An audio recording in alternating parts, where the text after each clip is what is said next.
Assalamualaikum warahmatullahi wabarakatuh. Selamat sore teman-teman sekalian yang sudah hadir di dalam live Instagram di Indonesia Institute dalam rangka Welcome dengan tema dinamika hak manusia di Indonesia Institute. Sambil menunggu teman kita dari Setara Institute, sekarang kita sudah bersama dengan Amy Lafor Ferdinandes, peneliti bidang hukum di Indonesia Institute.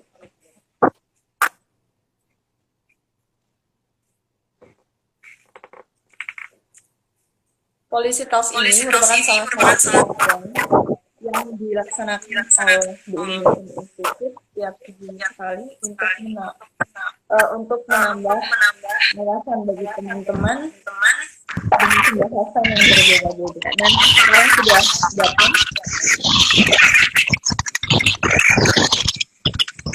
Ada ini nggak sih? Suaranya, Mbak? Iya, suaranya agak lebih baik tidak memakai headset. Dibuka, Bang. Nggak usah pakai headset, Bang. Selamat datang Mas Icon dari Setara Institute. Ya, teman-teman, perkenalkan nama saya Nurila Susayani. Saya di sini akan menjadi moderator selama diskusi melalui live Instagram ini berlangsung. Oke, sebagaimana kita ketahui, kemarin tanggal 10 Desember kan kita sudah memperingati Hari Hak Asasi Manusia sedunia. Penting banget nih kita mengetahui banyak jenis-jenis perlindungan HAM yang harus kita perjuangkan. Nah, salah satunya kemarin itu lagi rame perlindungan tentang kebebasan berekspresi ya. Terus kita juga belum selesai dengan masalah-masalah hak asasi manusia yang kasusnya dari kecil sampai berat gitu. Banyak banget masalah kompleks yang dihadapi oleh Indonesia tentang permasalahan perlindungan HAM ini, ya kan? Lalu kemarin Pak Presiden melakukan pidato yang berisi tentang cara-cara dan atau langkah-langkah beliau dalam menyelesaikan permasalahan HAM yang berat-berat seperti di Papua kemarin. Nah, kita akan bahas nih satu persatu mulai dari perlindungan kebebasan berekspresi sampai nanti perlindungan hak asasi manusia sampai ke titik yang marginal pada kelompok-kelompok marginal. Gitu. Sebagaimana yang saya sebut, kita sekarang sudah kedatangan Hemi sebagai peneliti di bidang hukum di Indonesian Institute dan Mas Icon peneliti di Setara Institute. Gitu. Kita mulai aja ya, kita dengarkan penjelasan singkat dari Hemi. Hemi akan menjelaskan tentang perlindungan hak asasi manusia terhadap kebebasan berekspresi sekarang ini. Silakan Hemi. Oke, terima kasih Nuri. Selamat siang kawan-kawan sekalian. Selamat siang Bang Icon. Sudah lama tidak berjumpa dengan Bang Icon ini. Jadi pada sore hari ini kita sedikit mau berbicara tentang bagaimana sih persoalan-persoalan HAM yang terjadi di Indonesia sampai saat ini. Terlebih lagi pada tanggal 10 Desember yang lalu kita memperingati Hari HAM Internasional, di mana Presiden Joko Widodo pada saat itu menyampaikan beberapa hal yang sempat juga menuai kritikan dari masyarakat dan beberapa kelompok masyarakat sipil intinya. Dan hal-hal tersebut berhubungan dengan kekecewaan yang disampaikan oleh kelompok masyarakat sipil. Mengapa Presiden Jokowi hanya menyampaikan seperti pepesan kosong saja, tidak ada komitmen yang ditunjukkan melalui tindakan terkait dengan perlindungan terhadap hak asasi manusia di Indonesia, apalagi hak asasi kita sebagai warga negara dan juga masyarakat. Nah, mungkin sebagai pemantik diskusi, kami ingin sedikit bercerita tentang apa sih sebenarnya yang menjadi esensi dari hak asasi manusia? Bagaimana HAM muncul melalui Magna Carta yang ditulis di Inggris pada saat itu merupakan sebuah upaya untuk melakukan pembatasan terhadap kekuasaan raja, di mana raja pada saat itu eh, seperti yang kita ketahui memiliki kekuatan yang atau memiliki kekuasaan yang sangat luas, sehingga pada saat itu Paus dan juga kelompok tuan tanah lainnya mencoba untuk membatasi kekuasaan raja, dan muncullah hukum yang memberikan perlindungan hak asasi manusia. Dan walaupun uh, dengan lahirnya HAM yang seperti itu, kita menyadari dan kita memahami bahwa sebenarnya HAM mencoba untuk memberikan perlindungan yang lebih luas, bukan perlindungan kepada satu orang tertentu saja. HAM mencoba untuk melindungi masyarakat yang lebih luas dari kekuasaan atau kesewenang-wenangan raja pada saat itu. Ketika kita mencoba untuk menarik kembali seperti peringatan Hari HAM setiap 10 Desember, itu merupakan peringatan lahirnya Deklarasi Universal Hak Asasi Manusia 1948, di mana negara-negara berkomitmen untuk mari kita bersama-sama mencoba untuk menghilangkan kemiskinan, menghilangkan penindasan, menghilangkan perbudakan yang ada di setiap negara di dunia ini, sehingga setiap orang memiliki perlindungan yang sama dan memiliki beberapa konteks, memiliki hal-hal yang dilindungi oleh negara. Nah, peran negara terkait dengan hak asasi manusia, menurut pandangan kami itu bagaimana negara menghormati atau respect, lalu kemudian juga memenuhi atau fulfill, dan kemudian juga memprotek atau melindungi setiap hak asasi manusia, setiap hak asasi manusia warga negara. Dan itu pun sebenarnya menariknya sebelum lahirnya HAM, Indonesia dengan gerakan-gerakan kemerdekaan sudah mencoba untuk memberikan perlindungan hak, perlindungan HAM. Maaf, setelah DUHAM melalui konstitusi Undang-Undang Dasar sementara, di sana terdapat beberapa banyak sekali pasal yang secara rinci memberikan perlindungan terhadap hak asasi manusia. Dan menurut pandangan kami itu merupakan salah satu bentuk revolusioner dari Indonesia pasca kemerdekaan, bahkan hanya berkisar 2 tahun pasca DUHAM.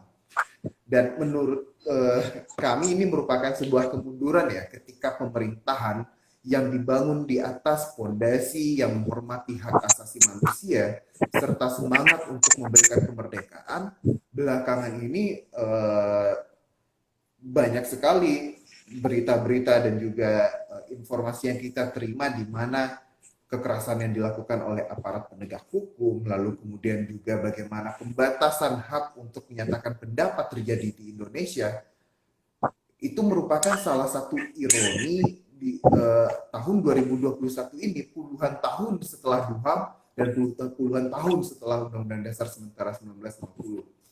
Nah, jadi melihat perkembangan yang terjadi belakangan ini dan juga bagaimana kita menyampaikan, ini kan salah satu bentuk menyampaikan pendapat, bagaimana kita mencoba untuk memberikan pandangan melalui live Instagram. Sebenarnya kita menyampaikan pendapat melalui live Instagram ini pun kita rentan untuk dikriminalisasi. Pendapat-pendapat kita bisa dipotong-potong, lalu kemudian juga bisa dipelintir sesuai dengan persepsi atau kehendak orang yang ingin membagikan dan memberikan misinterpersepsi kepada orang lain, yang akhirnya malah membuat kita bisa dijerat oleh Undang-Undang ITE. Nah, Undang-Undang ITE sebagai salah satu bentuk, menurut pandangan kami merupakan salah satu bentuk pengekangan terhadap kebebasan berekspresi di ruang digital, itu harusnya segera dievaluasi. Karena bagaimanapun pembatasan terhadap hak asasi manusia memang dibenarkan, tetapi pembatasan itu pun harus memperhatikan beberapa hal. Dan seperti yang terdapat di dalam ICCPR, itu pembatasan hanya boleh dilakukan dalam beberapa kriteria tertentu.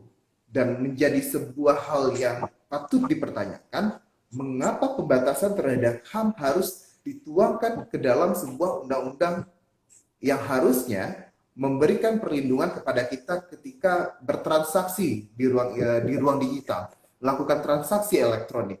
Tetapi malah pendapat kita dikriminalisasi, kita rentan untuk dipenjara ketika kita mencoba untuk menyampaikan atau memberi kabar bahwa telah terjadi sebuah kasus kekerasan seksual, malah kita diancam dengan Undang-Undang ITE.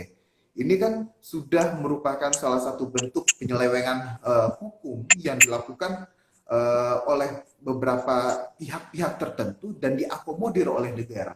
Dan menurut pandangan kami ini merupakan salah satu bentuk hal yang butuh untuk dievaluasi. Apalagi bagaimana munculnya kriminalisasi kepada kelompok-kelompok marginal yang ditindas tidak hanya oleh negara tetapi juga kelompok-kelompok tertentu yang mendulang keuntungan dari hal tersebut. Menurut kita harus memperhatikan hal tersebut agar tidak kembali terulang di masa depan. Nah, di sini nih menariknya menurut saya diskusi. Saya sih bertugas cuma buat mancing-mancing dikit ya, ngasih-ngasih fondasi diskusi. Dan banyak hal yang mungkin kita bisa dapatkan dari kawan Icon dari Setara Institut yang secara langsung melakukan advokasi perlindungan terhadap hak asasi manusia masyarakat. Gitu. Mungkin demikian dulu pemantik diskusi dari saya, Nuri, dikembalikan. Oke. Terima kasih Hemi atas pemaparan awalnya ya. Hemi menjelaskan bahwasanya memang UU ITE yang sering kita kenal di televisi itu yang seharusnya menjadi sebuah rambu-rambu untuk transaksi di internet malah menjadi alat untuk menjerat seseorang dari mungkin media sosialnya kah dan mungkin video-video yang ia unggah, kemudian menjadikan konflik seperti itu ya. Tadi Hemi sudah menyebutkan bahwasanya UU ITE ini juga berdampak pada kelompok-kelompok yang marginal. Kita beralih ke Mas Icon nih Mas. Pertamanya kita ini dia. Kalau menurut Mas Icon nih, gimana perlindungan HAM ini pada sektor bisnis gitu? Mungkin Mas Icon bisa menjelaskan. Silakan. Ya, baik. Terima kasih teman-teman, Kak Nuri dan juga Hemi. Ya sebenarnya saya juga masih belum dari mana akan memulai pembahasan ini karena dengan tema yang begitu luas, tapi semoga kita bisa merangkumnya dalam satu bahasan yang sekiranya bisa menghasilkan sebuah sintesa untuk kemajuan perlindungan HAM di Indonesia.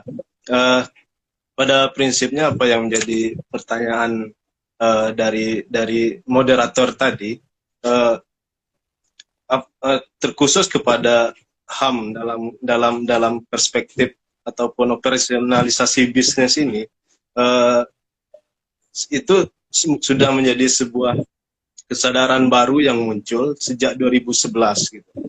Jadi kemudian dari perspektif sejarah yang dimulai dari Duham, ada Magna Carta, ada Kodeks Hammurabi dan sebagainya yang menginginkan sebuah tatanan yang baik di masyarakat ini, juga ada kontrak sosial oleh Rousseau dan sebagainya, itu tentu bermuara dan memiliki hubungan secara historis dengan apa yang kita hadapi pada saat ini. Karena jujur secara konsep tentu apa yang menjadi deklarasi itu adalah sebuah ide besar, tapi dia harus diturunkan dalam sebuah kerangka-kerangka teknis yang bisa diterapkan di masyarakat. Nah, terkhusus mengenai HAM dalam perspektif bisnis itu sebenarnya dari 2011 itu ada UNGP, United Nations Guidance for Business and Human Rights.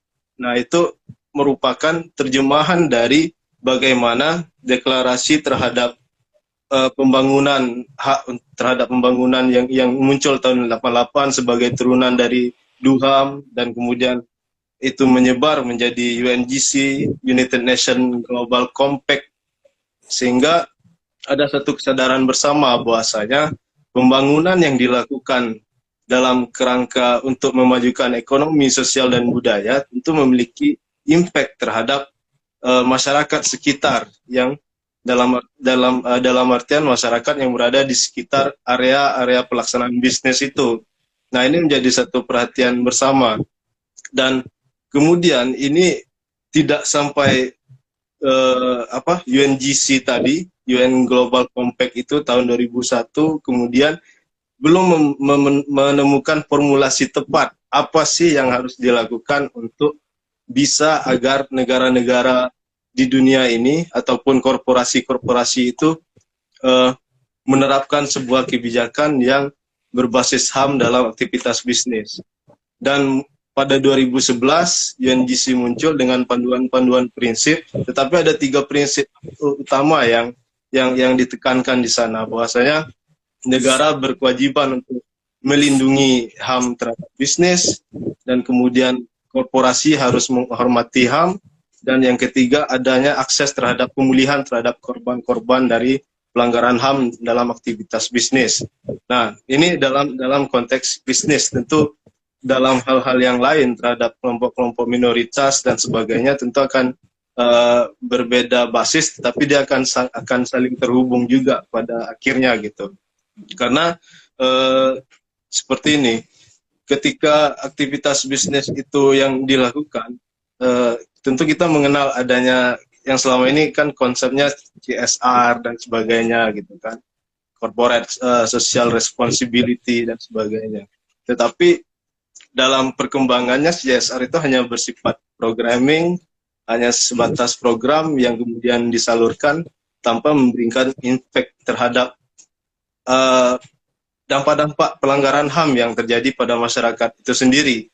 Nah, hal yang paling nyata dalam aktivitas bisnis ini bisa kita temukan bahwasanya di Undang-Undang Cipta Kerja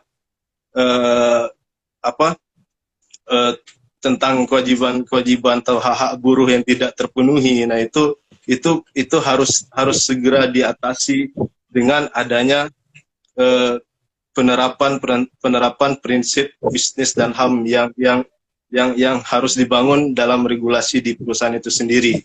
Nah, baiknya atau perkembangan baik dari Indonesia ini bisa kita lihat bahwa negara kita sudah punya ran HAM dan bisnis, ran bisnis dan HAM, tapi itu masih dalam kapasitas yang sangat-sangat mikro. Dia hanya bersifat peraturan Komnas HAM tahun 2017 dan itu belum bisa mengikat, legally bindingnya itu belum terlalu kuat untuk menyentuh semua sektor. Dan saat ini pemerintah sudah memiliki rumusan agar ran bisnis dan HAM ini bisa menjadi sebuah regulasi yang diberlakukan secara nasional. Tapi itu masih dalam tahap perumusan. Kemenkumham sebagai focal point yang akan melakukan rumusan terhadap itu, dan sampai saat ini memang perkembangannya belum terlalu terlihat seperti apa ke depan gitu.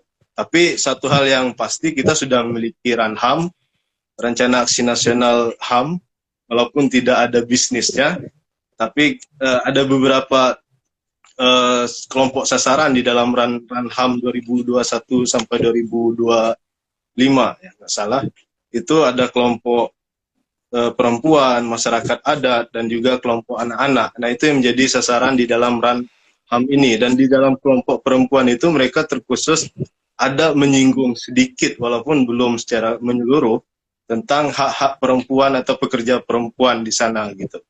Nah, dalam operasionalisasi bisnis ini seperti itulah gambaran bagaimana perspektif HAM itu bisa diterapkan atau dioperasionalisasikan.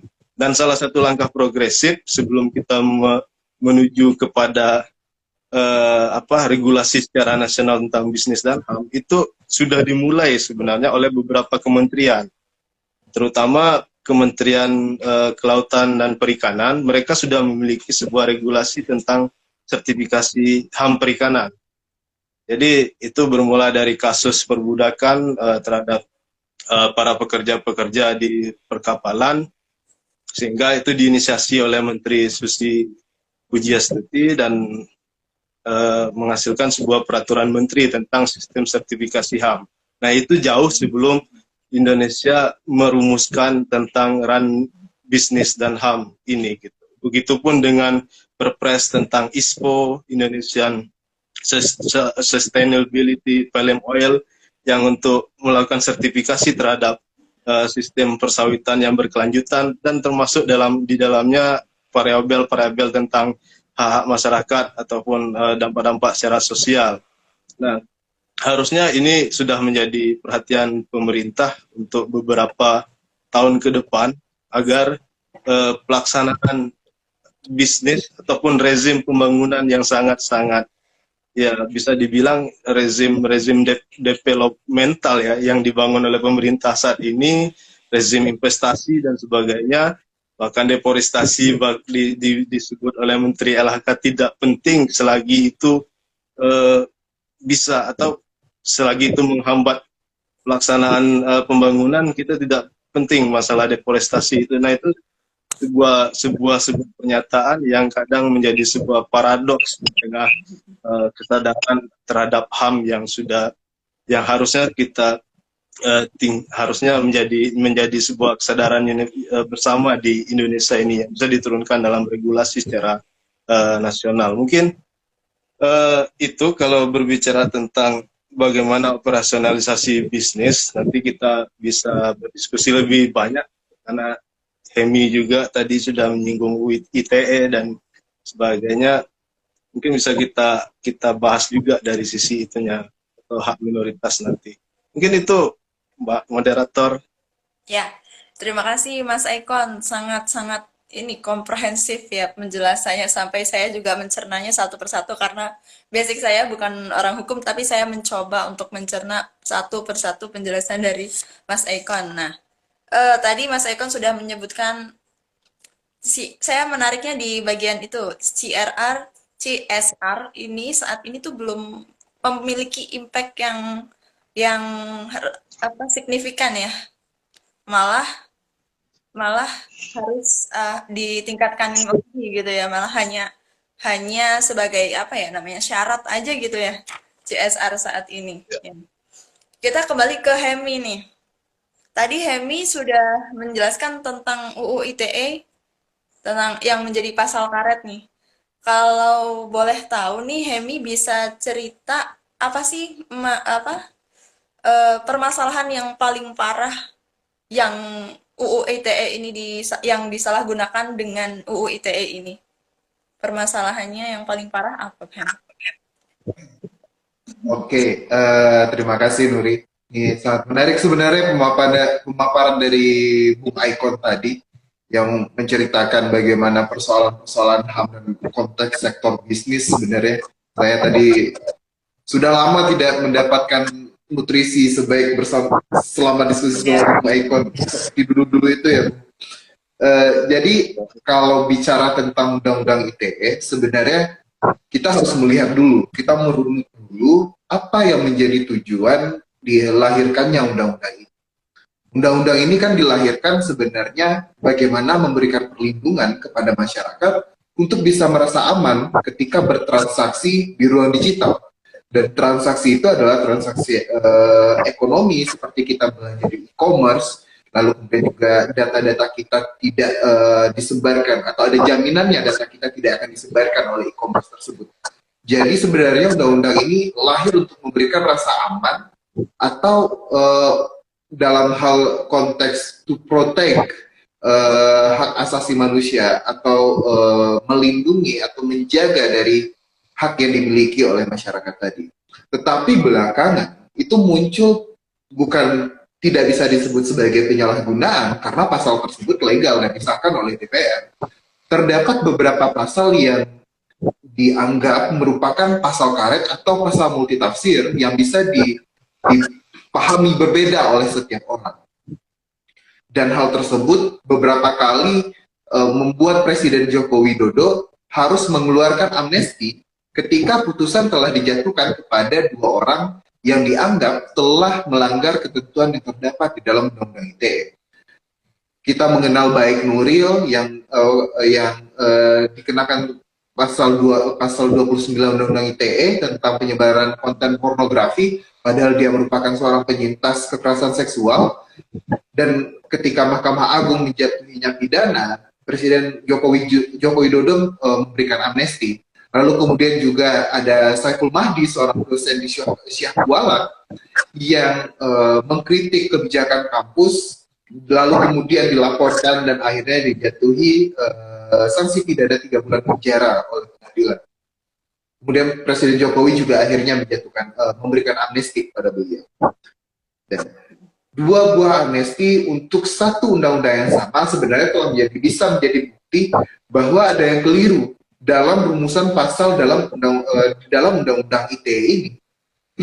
Ketika kita selama ini mengkritisi bahwa yang bermasalah dalam undang-undang ITE adalah muatan isinya, pemerintah beberapa waktu yang lalu membentuk tim untuk melakukan evaluasi terhadap undang-undang ITE. Lalu kemudian dibentuk 2 tim yang berbeda. Tim pertama untuk mengevaluasi bagaimana implementasi undang-undang ITE selama ini, dan tim yang kedua adalah tim yang melihat atau menelaah muatan isi atau pasal-pasal yang dianggap selama ini multitafsir oleh masyarakat. Lalu kemudian hasil kerja dari tim evaluasi ini melahirkan yang kita kenal dengan surat keputusan bersama antara Kejaksaan, Kepolisian, dan juga Kominfo yang berisikan bagaimana menafsirkan pasal-pasal yang ada di dalam undang-undang ITE. Dan itu dilakukan dan diperuntukkan untuk penegak hukum, yaitu kepolisian dan kejaksaan, yang dianggap selama ini tidak bisa memahami apa muatan isi yang terdapat di dalam undang-undang ITE tersebut. Tetapi setelah disahkan pada pertengahan tahun ini hingga hari ini, sepanjang pengamatan kami, belum terdapat pengimplementasian secara konkret SKB ini. Malahan beberapa kasus undang-undang ITE itu mulai kembali bermunculan. Salah satunya adalah Haris Azhar dan Fathia Kontras yang dilaporkan oleh Lutfizar Panjaitan, di mana di sana konteks mencoba untuk restoratif justice-nya, bagaimana di mana upaya untuk mendamaikan kedua belah pihak ini. Jadi sebenarnya yang dibutuhkan terkait dengan undang-undang ITE adalah bagaimana muatan isi bermasalah itu segera direvisi, dan secara penuh undang-undang ITE itu memberikan perlindungan kepada kita. Jangan sampai malah masyarakat ditangkapi satu persatu atas kritik yang disampaikannya di ruang digital, tetapi data kita tetap bocor dan tiap hari kita menerima SMS tentang pinjaman online gitu. Itu merupakan salah satu ironi lagi, bagaimana pemerintah bagaimana penegak hukum itu lebih mudah untuk menangkapi orang-orang yang menyampaikan kritik di ruang digital ketimbang memberikan perlindungan kepada masyarakat atau kepada korban pinjaman online untuk mendapatkan hak-haknya. Gitu. Jadi seperti lalu kemudian juga saya ingin mungkin sekaligus bertanya ya kepada Bung Aikon, apakah selama ini Bung Aikon kan di Setara Institut itu juga mengadvokasi kaum-kaum petani gitu. Apakah sejauh melakukan advokasi itu ada tidak kawan-kawan petani yang sedang melakukan advokasi itu dicoba untuk dikriminalisasi melalui undang-undang ITE? Kalau ada, artinya kan undang-undang ITE ini sudah undang-undang ITE sudah menjangkau banyak sekali kelompok kelas masyarakat gitu, mulai dari seorang dosen, mulai dari seorang guru, mulai dari mahasiswa hingga kelompok kawan-kawan petani. Nah, mungkin untuk kalaupun ada, Bung Aikon bisa nanti berbagi kepada kita bersama. Tapi menurut saya gitu, Nuri, bahwa undang-undang ITE itu muatan isinya seperti rekomendasi-rekomendasi yang selama ini pasal 27 ayat 1 dan ayat 2 dan ayat 3, pasal 28 ayat 1 hingga ayat 3, pasal 29, pasal 34 yang dianggap sebagai pasal bermasalah. Dan sayangnya ketika rencana undang-undang ITE untuk didorong pada akhir tahun ini, hanya terdapat sekitar 4 pasal yang direncanakan untuk diubah oleh pemerintah. Padahal masih banyak pasal-pasal multitafsir lainnya yang harus segera disingkirkan atau dikeluarkan atau dihapus dari undang-undang ITE. Mungkin gitu sih, Nuri, dikembalikan. Ya. Terima kasih, Hemi. I get the point. Bahwasanya ini ya, Kalau kalau salah salah saya minta tolong diluruskan. Jadi selama ini pemerintah membuat UU ITE yang parahnya untuk menjarakan para aktivis-aktivis gitu ya yang dianggap meresahkan pemerintahan ya. Tapi tidak melihat satu sisi lain di sisi masyarakat sipil gitu. Bahwasanya data-data kita tidak dilindungi dan itu adalah bagian dari hak asasi manusia gitu kan. Iya ya, make sense. Sebuah ironi. Sebelum kita masuk ke pendapatnya Mas Eko nih tentang pertanyaan Hemi, kita baca dulu. Kita baca komentar yang ada di kolom live IG ini. Oh ya, diingatkan sama Pak Manajer, kalau misalnya teman-teman ingin melakukan mengajukan pertanyaan, silahkan dituliskan di kolom komentar ini atau nanti bisa live bareng kita ya. Ya. Kemudian ada komentar dari Ahmad Hidayah 30. Ironi ketika negara lahir karena dasar HAM, tapi justru setelah merdeka banyak pelanggaran HAM yang dilakukan oleh negara kepada rakyatnya. Oke, kita kunci dulu pendapat dari Ahmad Hidayah, nanti akan kita bahas. Sebelum itu, silakan kepada Mas Aikon.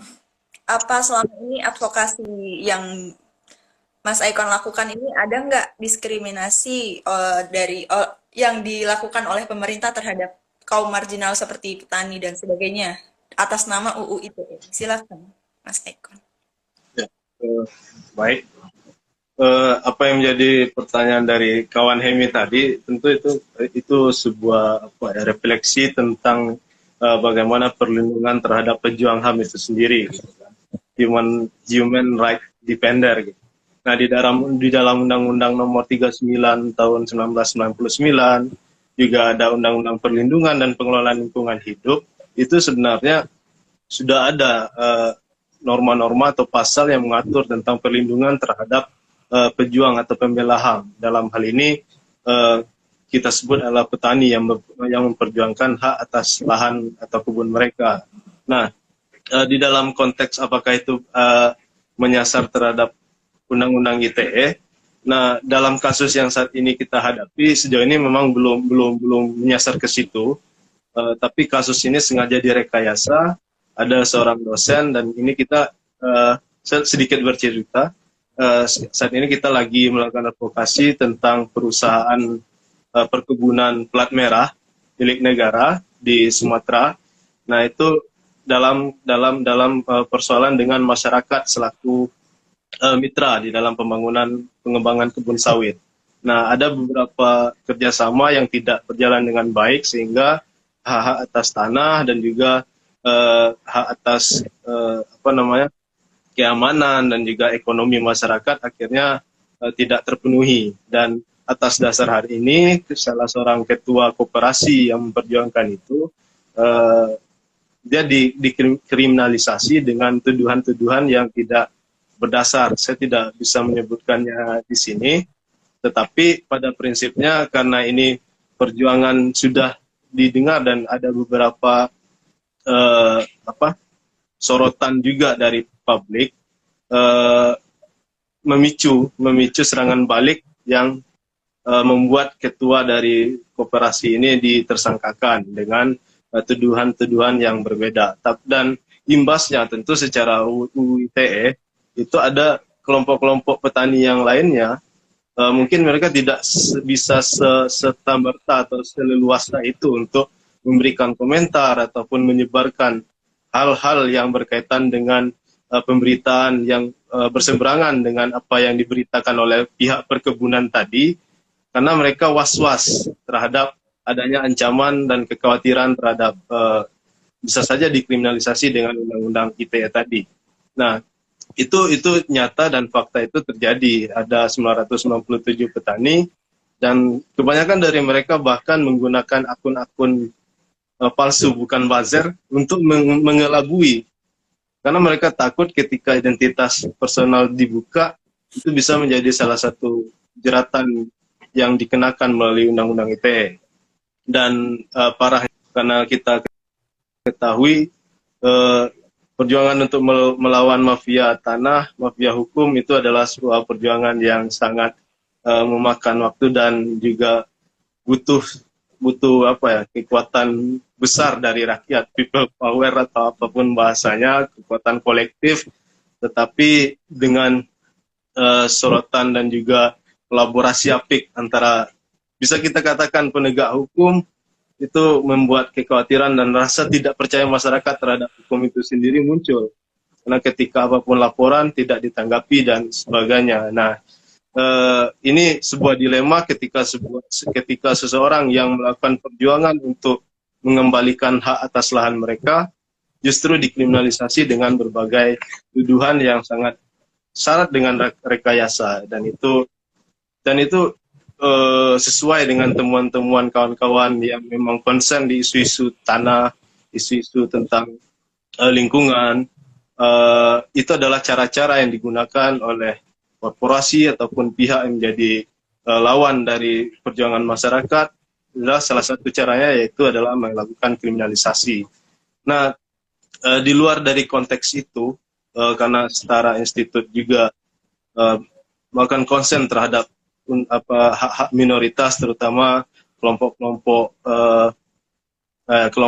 keagamaan ataupun kelompok-kelompok tertentu. Nah, ini menjadi satu hal yang ironis juga, karena undang-undang yang harusnya dibuat untuk memperbaiki tatanan ternyata digunakan untuk menjerat masyarakat itu sendiri, terutama tentang undang-undang penodaan agama, dan itu lazim dan umum terjadi. Mereka melekatkan diri kepada undang-undang tertentu, kemudian mereka melekatkan diri kepada SKB tentang, ini salah satu kelompok sebut saja Ahmadiyah, ada SKB 3 Menteri, kemudian yang menyatakan bukan pelarangan, tetapi mereka dibatasi untuk menyebarkan ajaran mereka, tetapi dalam konteks tertentu mereka tidak dibilang sesat. Dalam artian pemahaman terhadap SKB ini justru melebar dan akhirnya menghasilkan sebuah turunan-turunan. Ada pergub, sebut saja pergub di Jawa Barat. Nah, ini akhirnya membentuk sebuah pelembagaan yang pelembagaan yang diskriminatif. Jadi sudah terstruktur diskriminasi itu terbangun gitu. Dan atas dasar ini kita coba melakukan pendekatan, karena basis utama Setara ini adalah riset. Kita menyampaikan laporan-laporan tentang bagaimana kondisi kebebasan beragama di Indonesia per tahunnya gitu. Dan memang dalam tahun 2021 kita mencatat ada banyak, terutama di kelompok Ahmadiyah di Sintang. Kawan-kawan bisa lihat kasus di Kalimantan Barat, ada penyerangan Masjid Ahmadiyah. Di NTB, di Garut yang ada SE dari Bupati dan sebagainya. Tapi kita coba untuk merangkum itu di dalam sebuah, karena ada satu harapan di Semarang itu, sebuah best practice terbaik bagaimana kolaborasi antara umat-umat minoritas itu bisa dipadu-padankan, dan bahkan Masjid Ahmadiyah itu inklusif, semua aliran bisa beribadah di sana, bisa sholat di sana gitu, tanpa ada rasa curiga dan sebagainya. Nah, harusnya dinamika perlindungan HAM kita sudah sampai kepada tahapan itu, tidak lagi berkutat soal siapa yang salah dan siapa yang benar, karena sebuah rezim kebenaran itu bisa saja ditafsirkan masing-masing oleh orang itu sendiri. Bahkan peraturan yang ada pun bisa ditafsirkan sendiri oleh orang-orang yang memiliki kepentingan terhadap apa yang menjadi tujuan mereka. Nah, ini menjadi catatan penting. Harusnya di tengah geliat rezim pembangunan ekonomi yang kuat, harusnya secara sosial dan budaya tadi, hak terhadap ekopol sosbud itu juga menjadi perhatian pemerintah. Hak sipil dan politik itu juga menjadi perhatian pemerintah. Kalau dalam bahasa teman-teman UI, tidak hanya sekedar pepesan kosong atau lip service saja gitu kan, tapi memang harus dibuktikan. Dan sejauh ini yang kentara sekali memang dari sisi pembangunan ekonominya, tapi kita nggak lihat dari sisi yang lain gitu. Nah, ya tadi di UITE harapannya itu bisa dielaborasi lagi, karena saya yakin ini menjadi satu jalan yang paling mudah atau rentan untuk digunakan, karena judul tema kita adalah dinamika perlindungan HAM. UITE ini harus menjadi perhatian, karena ini jadi jalan masuk untuk mengkriminalisasi, melemahkan pejuang-pejuang HAM itu sendiri. Dan HEMI dengan fokus di isu-isu tersebut, perlindungan data pribadi dan sebagainya, teman-teman Indonesia Institute bisa mendorong itu untuk agar bisa mengakomodir semua kepentingan. Mungkin itu sedikit pandangan tambahan dari saya. Ya, terima kasih. Saya sepakat sekali dengan pendapatnya Mas Aikon ya. Bagaimana kita bisa menyuarakan hak-hak yang kaum marginal itu utarakan apabila UU ITE itu masih menjadi seperti apa ya? Seperti momok menakutkan untuk kita melakukan pendapat gitu ya. Takutnya dimarginalisasi, di penjarakan dan sebagainya. Tuh. Terima kasih Mas Aikon, sangat-sangat membuka wawasan kita. Kita masuk ke sesi tanya jawab. Di sini saya sudah menerima pertanyaan dari Mbak Dinda. Apa saja catatan khusus untuk mendorong percepatan revisi UU ITE? Apa pasal-pasal lain yang perlu direvisi selain pasal-pasal multitafsir yang bermasalah lainnya? Terima kasih. Mungkin kita dengarkan dahulu paparan dari Hemi. Silakan Hemi.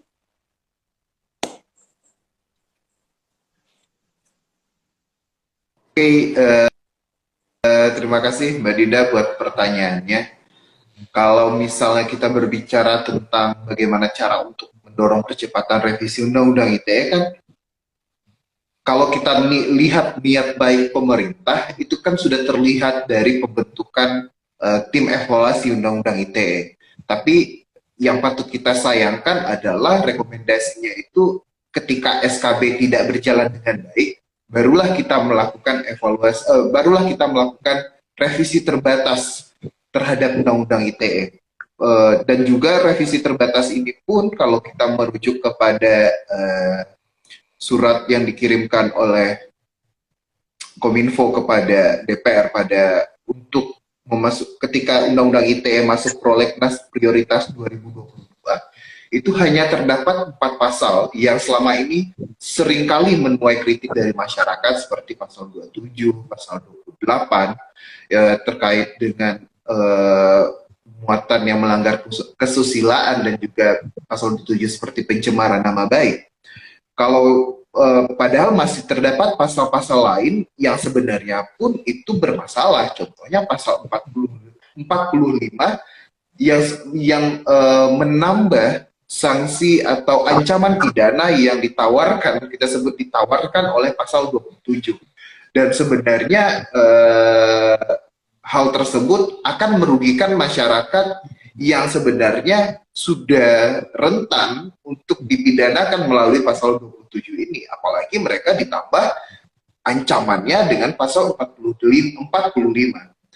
Jadi pertama, menurut pandangan kami yang perlu untuk dilakukan untuk mendorong agar Undang-Undang ITE ini segera untuk direvisi, kita tagih janji pemerintah yang mengatakan ketika SKB tidak berhasil kami jalankan dengan maksimal, maka kami akan melakukan revisi terbatas terhadap Undang-Undang ITE.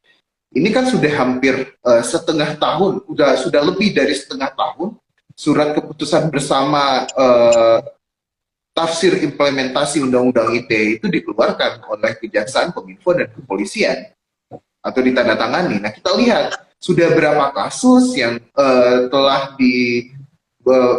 diselesaikan menggunakan SKB tanpa harus melalui jalur pengadilan. Sedangkan kita lihat juga berapa kasus yang selama SKB ini diberlakukan malah menangkap dan mempidanakan masyarakat. Dari dua hal tersebut, perbandingan dua hal tersebut, kita bisa melihat nantinya. Nah, janji kalian mana? SKB kan kalau dalam pandangan kami, misalnya, ini kan tidak berhasil untuk dilaksanakan. Kita butuh untuk melakukan untuk melakukan revisi terhadap Undang-Undang ITE, dan tolong jangan cuma terbatas pada 4 pasal tersebut. Karena terkait dengan Undang-Undang ITE sendiri yang bukanlah merupakan undang-undang pidana atau penal law, yang sebenarnya Undang-Undang ITE ini ada, dalam pandangan Andi Hamzah, merupakan administratif penal law. Setiap ketentuan pidana dalam Undang-Undang ITE yang sebenarnya tidak berimplikasi secara langsung dengan transaksi elektronik itu harus dikeluarkan. Dan setelah dikeluarkan, kita bisa merancang sebuah lex spesialis di dalam KUHP, di mana ketentuan-ketentuan terkait dengan digital ataupun elektronik itu masuk ke dalam KUHP. Contohnya, terkait dengan pencurian, itu kan sudah ada di dalam KUHP. Kita buat ketentuan khususnya terkait dengan pencurian data di ruang digital. Jadi tidak butuh lagi dimasukkan ke dalam Undang-Undang ITE. Undang-Undang ITE fokus untuk memberikan perlindungan masyarakat dalam bertransaksi di ruang digital. Mungkin sekian Mbak Dinda. Terima kasih. Dikembalikan Nuri. Ya, terima kasih Hemi atas jawabannya. Jadi memang harus secara keseluruhan ya pembahasannya, nggak hanya fokus pada 4 pasal itu. Gitu. Nah, ini selanjutnya ada pertanyaan dari Ahmad Hidayah, peneliti kita juga di bidang politik. Adakah penelitian dari Setara bahwa pelanggaran HAM meningkat di era pandemi COVID ini? Kalau sebelum COVID gimana dan setelah COVID gimana kan? Gitu. Langsung saja, Mas Aikon silakan. Baik, sebenarnya kita pada 10 Desember lalu juga sudah merilis itu terutama di peneliti di bagian hukum dan konstitusi, kita merilis tentang indeks HAM di tahun 2021 ini. Ada peningkatan 1 poin kalau kita lihat di tahun ini dari 2,9 di tahun sebelumnya di 2020, dan di tahun ini ada peningkatan menjadi 0,1 poin menjadi 3.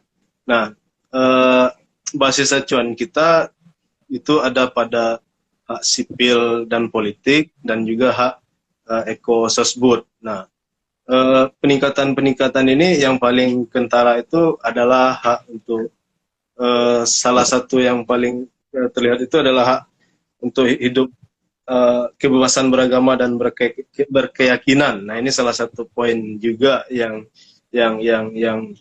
menjadi perhatian, walaupun di tengah situasi banyaknya persoalan mengenai kebebasan beragama dan berkeyakinan, tetapi di beberapa tahun terakhir, terutama di tahun 2021, ada sebuah harapan barulah yang cerah, terutama mengenai SKP 3 Menteri yang pelarangan Ahmadiyah itu sudah menjadi satu wacana baru agar itu direvisi ataupun dicabut.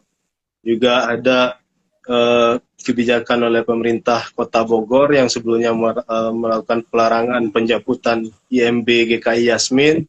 Pada Juni 2021 sudah ada titik terang.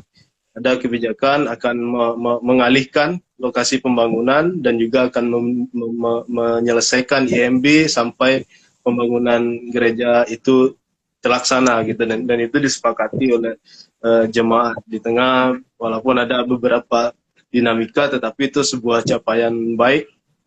Ada sebuah political action yang memang benar-benar diterapkan di dalam penyelesaian terhadap GKI Yasmin itu. Dan secara kebijakan dalam hak ekososbud juga itu ada mengenai hak atas tanah, itu ada sebuah kebijakan-kebijakan yang dalam artian perlu untuk dikawal bersama mengenai reforma agraria, perhutanan sosial.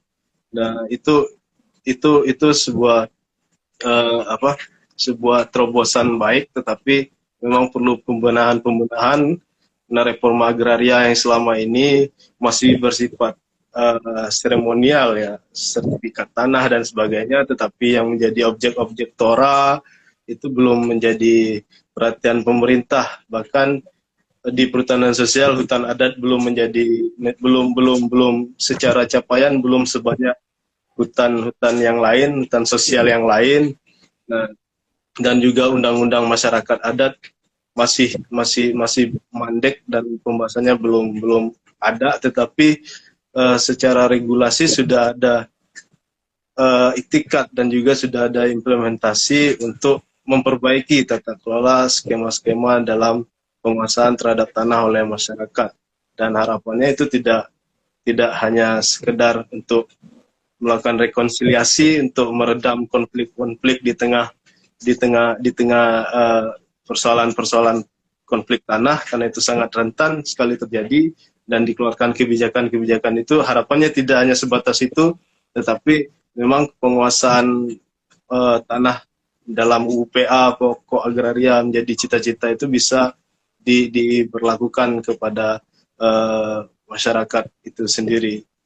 Mungkin itu sih kalau dari sisi riset yang dilakukan oleh Setara Institute. Kita menggunakan variabel sipol dan ekososbud, dan kita sudah rilis kemarin, dan catatan-catatan tertentu pasti ada, terutama mengenai kebebasan berekspresi, kriminalisasi mahasiswa dan sebagainya. Itu juga menjadi perhatian kita. Mungkin itu untuk menjawab pertanyaan tadi. Oke, terima kasih. Menarik sekali. Jadi ada indeks HAM yang dirilis oleh Setara Institute ya. Kalau boleh tahu indeks HAM itu dipengaruhi oleh apa saja, dan untuk mendapatkan suatu indeks ukurnya apa aja gitu untuk perhitungannya mungkin? Ya, kita menggunakan variabel yang digunakan itu kan ada hak sipil politik dan juga ekososbud. Di hak sipil dan politik itu ada turunan variabel-variabelnya. Itu ada, kalau di hak sipil dan politik ada hak hidup, kebebasan beragama, memperoleh keadilan, rasa aman dan sebagainya. Juga ada di ekososbud itu ada hak atas kesehatan, pendidikan, pekerjaan. Nah, ini bisa kawan-kawan akses sendiri sih. Ini sebenarnya turunan dari ICCPR nggak salah. Yang tentang hak sipol itu ada indikator-indikator nanti, dan basis metodologi yang kita gunakan itu karena ada keterbatasan waktu juga, sumber-sumber informasi yang kita gunakan adalah berbasis literatur, pemberitaan di media dan sebagainya, dan tidak berbasis pada kuesioner atau wawancara yang mendalam secara kualitatif, tapi kita mengacu kepada pemberitaan atau data-data sekunder yang ada yang tersebar di mana-mana. Gitu, menarik sekali. Kalau cara bacanya itu semakin tinggi indeks HAM maka semakin baik atau bagaimana? Ya, semakin tinggi indeks HAM-nya itu akan semakin baik implementasi HAM di Indonesia. Oke, terima kasih Mas Aikon. Ini ada lagi komentar dari Verlangga Farah. Mungkin langsung saja ini ke pertanyaan kepada Mas Aikon mungkin ya.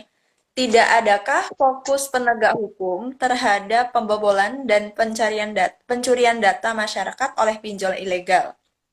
Yang mana jika ini dianggap remeh, bakalan sampai ke ranah pelanggaran HAM di ranah digital. Tanggapannya gimana Mas Aikon terhadap pendapatnya Verlangga Farah?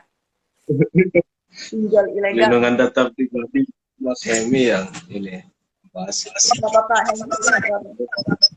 Coba komentari deh pertanyaan dari Mas Noverlan Kavara ini. Jadi kalau bicara tentang pinjaman online, dia itu kan penegak hukum atau pemerintah lah, tidak menyediakan regulasi hukum yang memberikan perlindungan terhadap data pribadi kita. Gitu. Pencurian data pribadi di dalam Undang-Undang ITE itu cuma diatur dalam satu pasal, dan itu pun tidak mengatur pengambil alihan data sebanyak itu. Apalagi ketika kita memberikan data itu secara sukarela tanpa kesadaran gitu. Dan itu yang membuat pemerintah akhirnya lebih suka menangkapi orang-orang atau bos-bos pinjaman online dari luar negeri ini, dari China, dari Turki pada pertengahan bulan November yang lalu, ketimbang mendorong untuk menerbitkan sebuah regulasi hukum yang bisa memberikan perlindungan terhadap data pribadi masyarakat di ruang digital. Sangat disayangkan di tahun 2021 ketika misalnya Singapura, Hong Kong itu sudah memiliki undang-undang perlindungan data pribadi sejak tahun 90-an. Sedangkan kita baru sadar bahwa data pribadi itu penting pada tahun 2021. Dan pemerintah tidak segera atau tidak bergegas untuk segera mengesahkan undang-undang tersebut. Nah, ini juga salah satu yang kita sayangkan dari pembentuk undang-undang DPR bersama dengan Presiden. Dan saya sepakat dengan pernyataan dari saudara dari Mas Noverlan bahwa ketika misalnya kasus pinjaman online ini tidak segera diselesaikan atau tidak menemui jalan yang dapat mengembalikan hak dari konten pinjaman online ataupun membuat tidak ada lagi masyarakat yang tertipu oleh pinjaman online ini, ya ujung-ujungnya pemerintah melakukan pembiaran terhadap munculnya pelanggaran HAM baru yang seharusnya di sanalah peran pemerintah bersama berkolaborasi dengan masyarakat sipil untuk memberikan literasi digital kepada masyarakat. Walaupun pinjaman online itu berdasarkan kesepakatan, tetapi di sana ada upaya untuk melakukan dalam tanda kutip menipu masyarakat dengan mudahnya mengisi data pribadi lalu kemudian mendapatkan sejumlah uang dan ditagih dengan cara yang tidak manusiawi gitu. Jadi di sanalah peran pemerintah bersama dengan kelompok masyarakat sipil untuk dapat memberikan edukasi kepada masyarakat dan edukasi bisa dilakukan ketika telah terdapat sebuah regulasi hukum yang baik untuk memberikan perlindungan kepada masyarakat. Jadi gitu sih Nuri, saya cuma prihatin saja pemerintah itu lebih suka untuk melakukan moderasi terhadap agama, moderasi terhadap konten, ketimbang memberikan perlindungan terhadap data pribadi kita. Gitu. Dikembalikan Nuri. Ya, terima kasih Hemi. Betul sekali, gimana kita tuh bukan bukan salah siapa, tapi bahwasanya pengetahuan masyarakat kita yang masih kurang dan masih tergiur sama janji-janji yang diberikan oleh pinjol itu gitu. Makanya ini merupakan kesempatan bagi pemerintah Indonesia untuk melakukan peningkatan literasi terhadap bisnis digital. Nah, kalau misalnya pendapatnya Mas Icon gimana? Karena ini terkait dengan HAM di bidang digital bisnis juga ya, gimana Mas?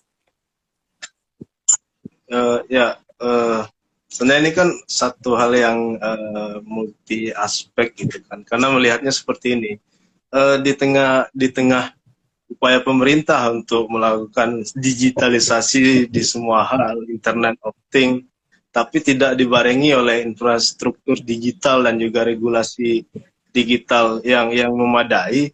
Ini menjadi satu celah yang dimanfaatkan karena ada kekosongan regulasi dan kekosongan infrastruktur untuk mengatasi itu gitu.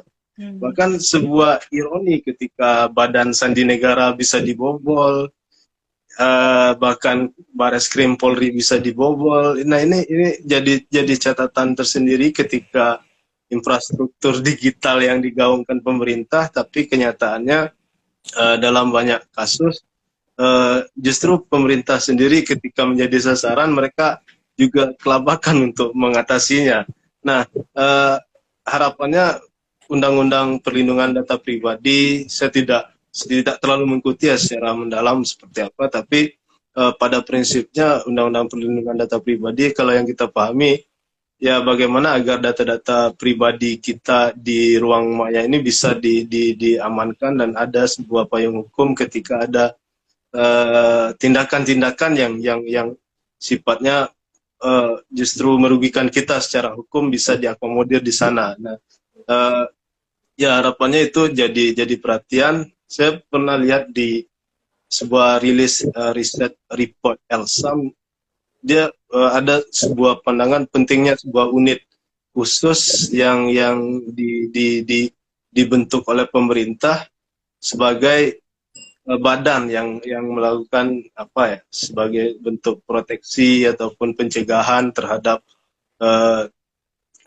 pelanggaran terhadap data pribadi di dunia maya, di elektronik gitu. Mungkin seperti itu sih kalau kita lihat. Harus ada perpaduan yang jelas, infrastruktur digital kuat, regulasi pun juga harus diperkuat, SDM-nya pun juga. Betul. Ya, mungkin itu.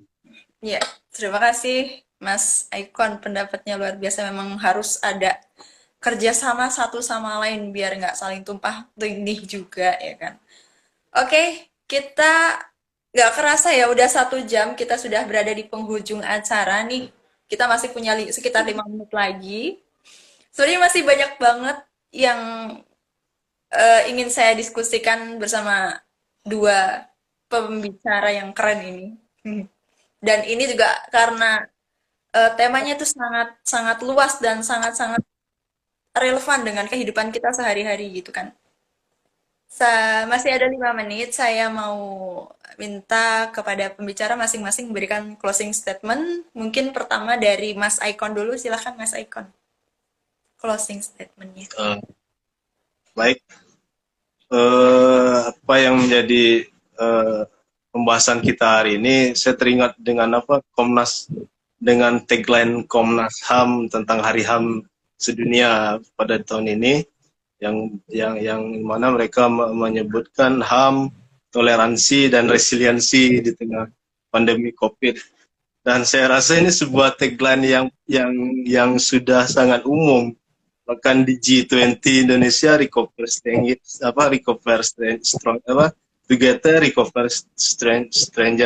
stronger maksudnya. Nah, semua berbasis kepada resiliensi untuk menghadapi pandemi. Tapi yang menjadi perhatian juga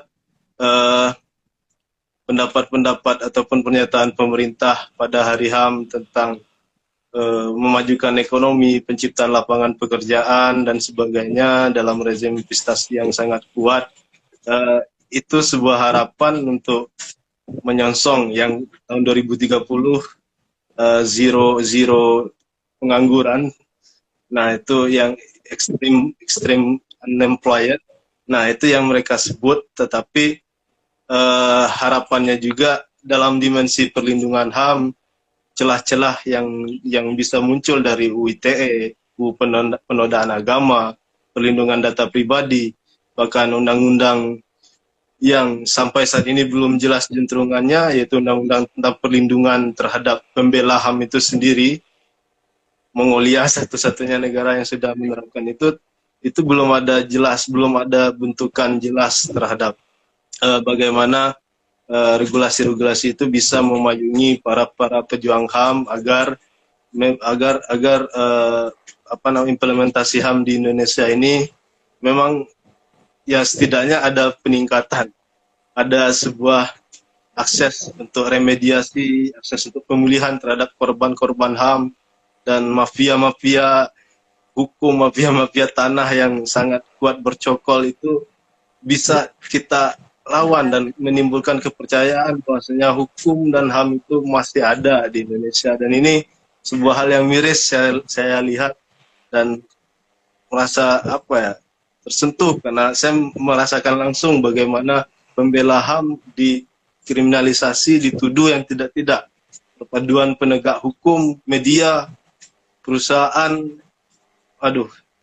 itu sangat-sangat Miris ya. menyedihkan gitu, miris kita melihat sebuah perjuangan itu. Mungkin itu sedikit untuk closing statementnya. Ya, terima kasih Bang Ekon. Silahkan Henny. Baik, terima kasih Nuri, terima kasih kawan-kawan yang sudah bertahan bergabung di Instagram Live kita sore hari ini, dan juga terima kasih kepada Kanda Ekon yang sudah memberikan pandangan yang sangat jelas bagaimana persoalan HAM dan perlindungan HAM di Indonesia menjadi membuka pandangan kita bersama ya, bahwa sebenarnya di sini kita menuntut tanggung jawab negara gitu untuk memberikan perlindungan kepada masyarakat marginal, perlindungan terhadap kebebasan berekspresi, perlindungan terhadap data pribadi kita, dan negara harusnya lebih lebih konsen untuk memberikan perlindungan dan bukannya melakukan moderasi beragama, moderasi konten di ruang digital, negara lebih suka untuk memilih dan memilah hal mana yang diperbolehkan dan hal mana yang tidak diperbolehkan. Menurut pandangan kami, hal tersebut tidak lagi dibutuhkan, malah yang dibutuhkan adalah bagaimana ketika pemerintah melakukan sesuatu atau mengeluarkan suatu kebijakan, perlindungan terhadap HAM masyarakat itu merupakan salah satu prioritas yang harus dipertimbangkan. Mungkin gitu aja sih, Nuri. Terima kasih kawan-kawan, terima kasih Kanda Icon dan Nuri. Dikembalikan. Terima kasih kawan-kawan. Ya, terima kasih atas closing statement yang luar biasa dari para pembicara kita. Saya sebagai moderator, mohon maafnya sebesar-besarnya apabila ada kata-kata yang keliru dan mungkin ada yang menyinggung gitu. Terima kasih juga kepada para hadirin online yang mengikuti live Instagram dari awal hingga penghujung acara ini.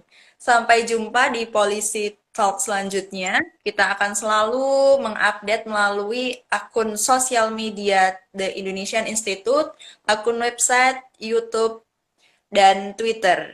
Kalau misal ada yang tertinggal, kita bisa menyimak di live tweet yang sudah dilangsungkan dari awal tadi gitu. Oke? Semoga kita bisa berjumpa lagi di lain diskusi ya Mas Icon ya, Hemi ya.